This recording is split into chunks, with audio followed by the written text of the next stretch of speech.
इस समय आप देख सकते हैं करणजीत जी हैं सामने और इनके साथ कोई घटना घटी है, लेकिन विस्तार से जो जानकारी देने के लिए डॉक्टर तरुण अरोड़ा एडवोकेट जो है यहाँ पे बैठे हैं। जानते हैं क्या मामला है, प्रेस कॉन्फ्रेंस कर रहे हैं। सर क्या मामला है, किस वजह से प्रेस कॉन्फ्रेंस करना पड़ा? देखिए, एक्चुअल में मैटर था एक छोटा सा आपस में पड़ोसियों के झगड़े का। 13 तारीख की रात को इनका कोई छोटा सा विवाद अपने पड़ोसियों के साथ हो गया, जिसके बाबत पड़ोसी ने कोई शिकायत जो है वो कंसर्न चौकी में दे दी थी पर्वतीय कॉलोनी में। लेकिन इसके बाद जो पुलिस ने कार्रवाई करी, उसके ऊपर हमने जो कार्रवाई आज आगे की है उसको लेकर के हमने आपको आज यहाँ आमंत्रित किया है। एक्चुअल में इस केस को मेरे साथी अधिवक्ता राजेश मदान जी देख रहे हैं। 16 तारीख को दोपहर 1 बजे करणजीत को एक पुलिस वाला जो कि विदाउट ड्रेस में आता है, सिविल ड्रेस में, और इनकी वर्कशॉप से इसको घर के अंदर, वर्कशॉप के अंदर घुस करके लेकर के चला जाता है अरेस्ट करके। किस मामले में? जो पड़ोसी ने शिकायत दी थी 13 तारीख के झगड़े को लेकर के। अच्छा। लेकिन यहाँ पर सोचने वाली बात यह है कि कोई एफआईआर दर्ज नहीं है और ये प्रॉपर प्रावधान है कि कोई भी पुलिस अधिकारी यदि किसी को गिरफ्तार करने जाएगा तो या तो उसके पास वारंट होना चाहिए, और अगर जो केस है वो बेलेबल ऑफेंस का है तो पहले उसको बीएनएसएस की धारा 35 के अंतर्गत एक नोटिस दिया जाएगा। नोटिस के बाद उसको वहां पर बुलाया जाएगा। यदि आरोपी नहीं आता और अपनी सफाई पेश नहीं करता तब उसके साथ इस तरीके की हरकत की जाएगी। लेकिन यहाँ पर कंसर्न्ड ऑफिसर, जिसका नाम शायद हरकेश एएसआई है, सिविल ड्रेस में 2 कांस्टेबल के साथ वहां पहुंचते हैं। इनकी वर्कशॉप से इनको जबरन अंदर घुस के उठाते हैं और इनको अरेस्ट करके वहां से ले जाते हैं। दोपहर 1 बजे का मामला है 16 तारीख का। जिसके बाद इनके जो मामा जी हैं चरणजीत जी, उनको ये बात पता लगती है, वो चौकी पहुंचते हैं, पूरा मामला अपने संज्ञान में लेते हैं और अपने पड़ोसी से बात करते हैं। और पड़ोसी से इस मामले में एक राजीनामा भी हो जाता है, जो कि लिखित राजीनामा है, रजिस्टर्ड। सर इसमें ये इसके साथ में थोड़ा सा ब्रीफ ये कर दे कि क्या घटना हुई थी, किस वजह से ये मामला इतना आगे बढ़ा? स्कूटी लेकर के ये वहां से निकल रहा था। 13 तारीख की शाम की बात है, 8 बजे की, 13 अगस्त शाम 8 बजे की, जिसको लेकर के पड़ोसियों से किसी बात को लेकर वाद विवाद हो गया, छोटी सी बात को लेकर के, जिसका मामला इतना बड़ा ये संज्ञान ले लिया इन लोगों ने, पुलिस ने। लेकिन बात यह है कि without FIR, without any DD entry, without any kalandra इसको घर से उठाया गया, विदाउट एनी नोटिस, जबकि बीएनएस की धारा 35 की कोई अनुपालना नहीं की गई। इसमें शिकायतकर्ता ने राजीनामा अपना दे दिया कि भाई मैं अपनी शिकायत पे कोई कार्रवाई नहीं करता। ये प्रॉपर कोर्ट से बनवाया हुआ राजीनामा है, 101 रुपए का, 100 रुपए के स्टैंप पेपर पर है और ये रजिस्टर्ड भी है। पर्वतीय कॉलोनी चौकी के अंतर्गत का मामला है। पर्वतीय कॉलोनी चौकी में ही राजीनामा हो गया था। शाम को 4 बजे शिकायतकर्ताओं को भेज दिया गया, लेकिन करणजीत को दोपहर 1 बजे से लेकर के रात 8 बजे तक बैठाया गया। राजीनामा होने के बाद भी पहला ऐसा मामला है जिसमें पुलिस ने एफआईआर दर्ज कर दी शाम को 7:10 पे। ये एफआईआर की कॉपी है। इसमें स्पष्ट शब्दों में आ रहा है कि 16 तारीख को शाम 7:10 पे एफआईआर रजिस्टर्ड होती है, जबकि एफआईआर दर्ज किए बिना ही पुलिस ने 1 बजे ही करणजीत को उसके घर से उठा लिया। जबरन फेक इनसे रिकवरी की गई और शाम को एक अपना कृपाण रिकवर की है, जबकि ये सिख समुदाय से हैं और हमारे कॉन्स्टिट्यूशन के आर्टिकल 35 के अंतर्गत इनको ये राइट है कि अपना ये कृपाण को कैरी कर सकते हैं। इनसे कृपाण रिकवर करके आर्म्स एक्ट का मामला बना दिया गया, जिसके बाद एक लीगल नोटिस हमारे साथी अधिवक्ता राजेश मदान जी ने पुलिस को दिया 19 तारीख को। रीजन ये था कि राजीनामा के बाद, पहली बात तो ये कि 16 तारीख का यदि मामला है, आप 16 को एफआईआर कर रहे हैं, तो वहां पे चरणजीत खुद मौजूद है, लेकिन पुलिस ने उनके खिलाफ कोई कार्रवाई नहीं करी। और 19 तारीख को उनको भी इसी केस के अंदर आरोपी बना दिया गया और उनको भी थाने में बुला करके निशानदेही, फर्ज इंसाफ, फर्जी जितने भी दस्तावेज पुलिस ने तैयार करने थे वो चौकी के अंदर बैठ करके तैयार करे और इनसे साइन करवा के उन्हें भी पुलिस निशानदेही चौकी के अंदर कैसे कर दी उन्होंने? सर हरकेश एएसआई जी हैं और अच्छा रुतबा रखते हैं, वो वहीं बैठे बैठे तांत्रिकों की तरह देख सकते हैं कि रास्ता कहाँ है, कहाँ से क्या होना है, शायद इसलिए कर दी हो। इसी प्रकरण में उनको एक लीगल नोटिस भी दिया गया कि आपने ये सारे कागज चौकी के अंदर बैठकर के हस्ताक्षर करा लिए। एफआईआर के मामले में कुछ बता रहे हैं कि एफआईआर जो हुआ है टाइमिंग जो दिखा रहे थे, जी, तो क्या इसमें क्या सर देखिए, पहली बात तो ये कि जो धाराएं हैं, अरनेश कुमार साहब की जजमेंट है सुप्रीम कोर्ट की, Arnesh Kumar versus state of Bihar में ऑनरेबल सुप्रीम कोर्ट ने कहा है जिस केस में भी 7 साल से कम की सजा का प्रावधान हो उसमें पुलिस अरेस्टिंग नहीं करेगी, पुलिस बेल पर रिलीज करेगी। और पुलिस बार बार जो अवैध हिरासत करती है किसी व्यक्ति की, उसको लेकर के बार बार जजमेंट आते रहते हैं। यहां पर 16 तारीख की शाम को 7:10 पे एफआईआर होती है, लेकिन आरोपी की गिरफ्तारी कब होती है? दोपहर 1 बजे, यानी एफआईआर रजिस्टर्ड होने से 7.25 घंटे पहले ही आरोपी को गिरफ्तार कर लिया गया। उसके बाद से वो एफआईआर दर्ज। जी, पहले आरोपी को घर से अरेस्ट किया जाता है, चौकी में ले जाने तक उसके साथ मिसबिहेव किया जाता है और उसके बाद उसको 7-8 घंटे चौकी में बंधक बना के रखा जाता है और फिर 7.25 घंटे बाद एफआईआर दर्ज कर दी जाती है। इसमें हमारे क्लाइंट का कहना है कि इनसे एक अमाउंट की भी डिमांड की गई जो उन्होंने फुलफिल नहीं किया, इसलिए 7.25 घंटे अप्रोक्स 50,000 10,000 रुपीज इनसे ले भी लिए गए और उसके बाद इनको पुलिस बेल पर रिलीज किया गया 7.25-8 घंटे बाद। क्या पुलिस किसी भी व्यक्ति को क्या केवल शिकायत देने के आरोप में गिरफ्तारी कर सकती है? नहीं कर सकती, वो भी सिविल ड्रेस में नहीं कर सकती। प्रॉपर उसका एक एक्ट है, उनको वर्दी में जाना होगा, आरोपी को अपनी पहचान बतानी होगी, कहां से आए हैं, किस रैंक पर हैं, किस लिए ले जा रहे हैं, सर्च वारंट है या नहीं है, अरेस्ट वारंट है या नहीं है, मामला संज्ञेय है या असंज्ञेय है, साथ में 35 बीएनएस की धारा की अनुपालना हुई है या नहीं हुई है। हमारे पास सीसीटीवी फुटेज है, सीसीटीवी फुटेज के हिसाब से दोपहर 1 बजे 16 तारीख को ले जाया गया। फुटेज दिखाओ। इसके साथ ही वो फोन पर हमसे बात करना चाह रहा है तो उसको 41D CRPC में प्रावधान है कि वो अपने अधिवक्ता से बात कर सकता है, लेकिन उसे बात नहीं करने दी, उसका फोन छीन करके फोन भी कट कर दिया गया।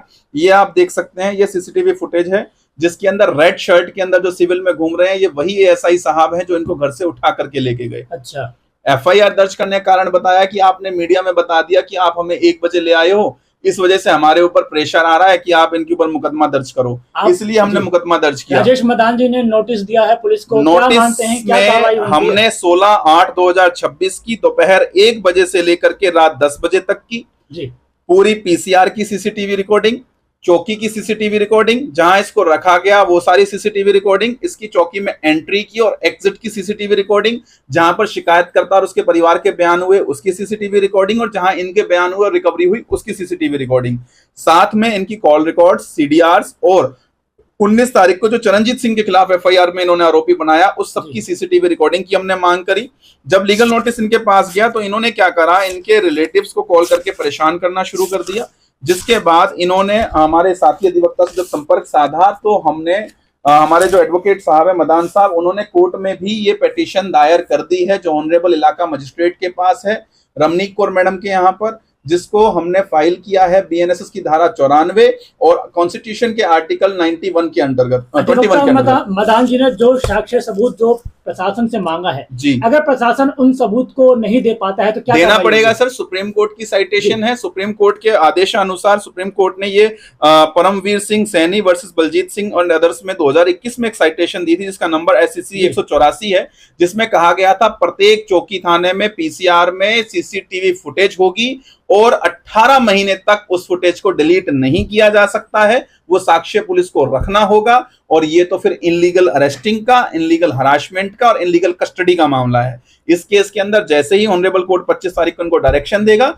उन सीसीटीवी फुटेज के साथ हमारे साथी अधिवक्ता आज आने वाले थे लेकिन किसी कारणवश आ नहीं पाए, वो इस मामले को हाई कोर्ट लेकर के जाएंगे आरोपियां पुलिस कर्मियों के अगेंस्ट। इसी में आप ये भी कह रहे हैं कि इनकी आपस में सहमति हो गई थी, तो जब सहमति की बात से फिर ये कैसे इतना बखेड़ा बनाया जा रहा है, फिर क्या? ये ही तो विजिलेंस जांच होगी जब सीसीटीवी निकल करके आएंगी, क्योंकि जहां तक हमारे समझ में आया है शायद जो उनकी इनलीगल डिमांड थी जब ये वो पूरी नहीं कर पाए, क्योंकि फाइनेंशियली कमजोर इंसान है। एक वर्कशॉप में काम करने वाला व्यक्ति पुलिस को बेवजह 50-50 हजार रुपए देकर के राजीनामा करेगा। राजीनामा की जी जी जी, ये राजीनामा है। इस तरीके के वो पेपर तैयार करके रजिस्टर्ड है सर, रजिस्टर्ड है, सामने लग रहे हैं, गवाहों के सामने हुआ है, गवाहों के हस्ताक्षर हो रहे हैं, फोटो लग रहे हैं। दो लोगों की लड़ाई, तीसरा मजा ले रहा है इसमें। जी, तीसरा मजा नहीं ले रहा। ये कह लीजिए कि पुलिस हमारी ईमानदार है, सेवा सुरक्षा और सहयोग कर रही है, लेकिन किसका कर रही है ये अब आप बेहतर समझ लेंगे इस मामले में। बता दूं ये वही पुलिसकर्मी है जिनके खिलाफ आपने पहले भी एक वीडियो चलाई थी, जो एक दयावती नाम की महिला रो रही थी कि मैं पीड़ित हूं अपने परिवार से और मेरी पुलिस कार्रवाई नहीं कर रही है, मेरे से पैसे की डिमांड करती है। वही पुलिस ऑफिसर हैं ये, और आपको और ज्यादा ब्रीफ में खुद ये बता पाएंगे कि क्या चीजें हैं। जी बताएंगे आपके साथ क्या घटना घटी हुई थी। पहले अपना नाम बताएं। मेरा नाम करणजीत सिंह है जी। मैं अपने मामा जी के साथ रहता हूँ पर्वतिया कॉलोनी में। क्या हुआ था आपके साथ? 13 तारीख को मैं वर्कशॉप से अपने घर जा रहा था। अच्छा। छोटी सी कहासुनी को उन्होंने पुलिस कार्रवाई कर दी। किससे हुई थी कहासुनी? ओम प्रकाश जी से कहासुनी हुई थी। कोई हाथापाई भी हुई थी आपकी? नहीं, हमारी कोई हाथापाई नहीं हुई थी। किस बात से लेके कहासुनी? क्या पहले छोटी सी बात थी, उन्होंने ड्रिंक कर रखी थी, वो बीचों बीच खड़े हुए थे। हमने बोला कि थोड़ा साइड में खड़े होके। जी। इसी कहा सुनी की बात हुई थी, उन्होंने अब्यूज लैंग्वेज का यूज़ किया। तो मैंने अपने घर में आके अपने मामा जी को बताया कि मामा जी मेरे को ऐसे ऐसे अब्यूज लैंग्वेज यूज़ करी है, हाथापाई भी करना चाह रहे थे, लेकिन मैं अपना वहाँ से आ गया। फिर मामा जी उनसे बात करने गए तो इनको भी पगड़ी को हमारी डिसरिस्पेक्ट करने की उन्होंने कोशिश की। किसने कोशिश की, नाम बताया उनका? ओम प्रकाश जी। अच्छा, हाँ जी।